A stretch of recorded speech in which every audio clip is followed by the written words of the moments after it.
Excuse me, sir. Step over here. Let me ask you a question if you can help me. The setting, a farmer's market in Columbus, New Jersey. Inside, a woman shopping for produce with her baby. She's under surveillance by this man. He stays outside, hoping the woman won't spot him.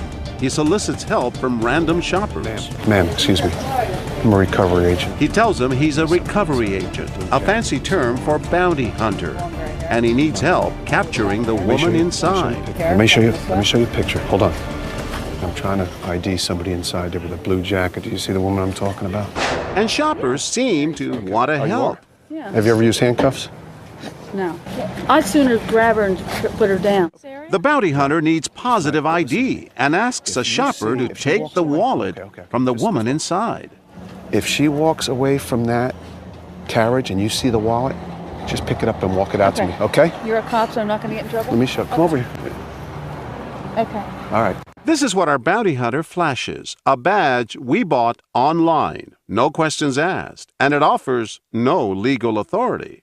The bounty hunter, his name is George, and he agreed to ask people to do things he normally wouldn't. The woman inside, she's Tracy, an actress playing the role of a mother who may have kidnapped her baby from the father. Will the shopper follow the command of an authority figure and actually take Tracy's wallet?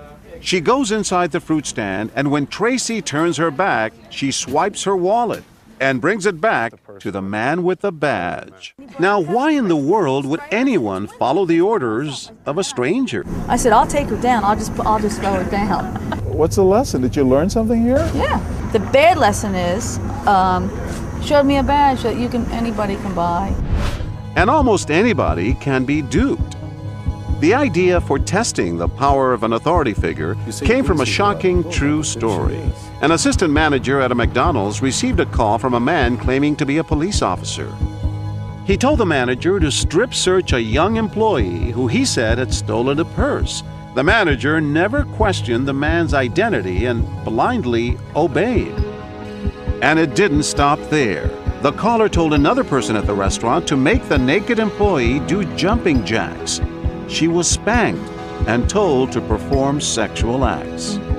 Turns out the call was a vicious hoax, a horrid example of failing to question authority. Back in New Jersey, would shoppers question our authority figure? Ma'am, excuse me. Can I talk to you for a minute? I'm working a fugitive job right here. He's about to ask this woman to drug and sedate our fugitive. What I'm going to ask you to do is just put this in there, and what I'm going to try to do is switch the soda on her. This will slow her down a little bit. You're going to slap her a Mickey, aren't you? Well, it's basically slows her down. If she gets up, would you be comfortable just dropping this in there? It's outrageous. Will June perform this illegal act? When our actress turns her back, she sneaks in and drops the pill right into Tracy's soda. You actually put the pill in her Yes, drink? I did. He showed me a federal agent badge. So, what am I supposed to think? If I don't, then what? But June, you didn't know this for sure. No, I didn't. What if you harmed this poor woman? Then I guess that would be on my head, too. Luckily for June's conscience and our actress, the Mickey was just some candy that we bought a few minutes earlier. How likely is it for us to listen to someone simply because they seem authoritative? Yeah, I guess I'm a sucker. But also sucked into our plot is this next woman, Crystal. Somebody who kidnapped a child right inside this office right here? Mm-hmm. I want you to go in just real quick and ID her for me. A little talk about the baby being kidnapped, and then George asks Crystal to do a little kidnapping herself. Our baby isn't real, but Crystal doesn't know that. Okay, what you're going to do is walk back inside the produce area, push the carriage straight to me. Okay. Okay? Without ever questioning our authority figure, Crystal heads inside to look for the baby. She locates the stroller, waits for an opportunity, and then she pushes it right out to George, who's waiting in the parking lot. We were stunned. Walk fast, walk fast. Ma'am, what are you doing? Walk fast, Excuse me? Walk fast. Don't turn around, don't turn around. Excuse me, what are you doing? That's my baby. Why did you take my baby? Who is that? He's a police officer. He showed me his badge. You know for sure he's a police officer? He showed me his identity. Only now does Crystal realize she might have been duped, becoming perhaps an accomplice to a kidnapping. You have no right to take my baby. Crystal defends her actions. Her thoughts, she says, were with the baby. My sister has an infant, and I think it was just something that was really close to my heart, and I was thinking about how bad I would have felt if someone had taken my sister's baby.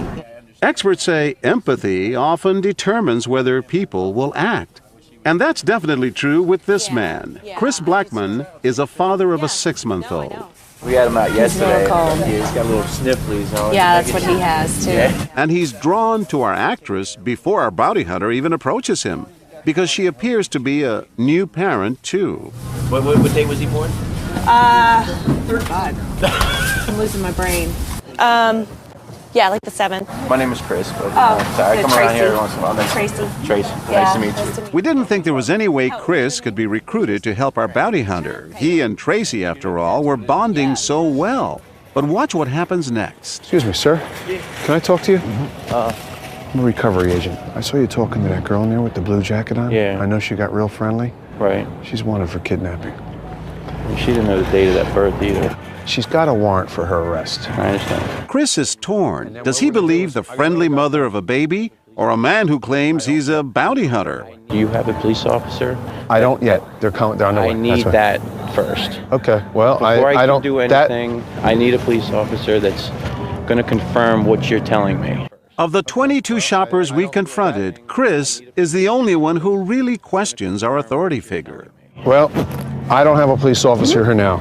This is making me a little nervous. Okay. I want to help you out. Okay, well, but I don't wanna, I'm not asking you to do I don't anything with the wanna baby. I don't Chris is conflicted and ultimately compromises. He refuses to take the baby, but he agrees to block Tracy while George pushes the stroller away. If she comes, just don't let her come towards me. Put it in the basket. I know, that's okay. If she comes, just don't come towards me. Where is my baby? Excuse me, ma'am. What? Can I ask you a question? Move! Please, can I ask you Move! a No, why? Ma'am? No. Where'd he go? Why did you sit there? Why did you do that? Sir, it's okay. I'm having a fit. Listen to me. Listen, I'm dying. relax. I'm dying right now. This is not real. It's a TV show. Didn't mean to shake you up that way. Wow, it's part of a show called What Would You Do? And the question is, you're torn. I'm so sorry. I just had a baby. In the heat of the moment, Chris followed his head by asking lots of smart questions, but also followed his heart, trying to protect the baby. Anyone can get a badge, right? Exactly. And you see how many false IDs there could be, fake IDs. Man, my heart's still racing. Sorry. That's all right. I just pictured myself, if I was the father sitting at home, wondering where their child would have been or where he is. Now I gotta go home. You gotta go hug your child, Yes, huh? absolutely. That's great.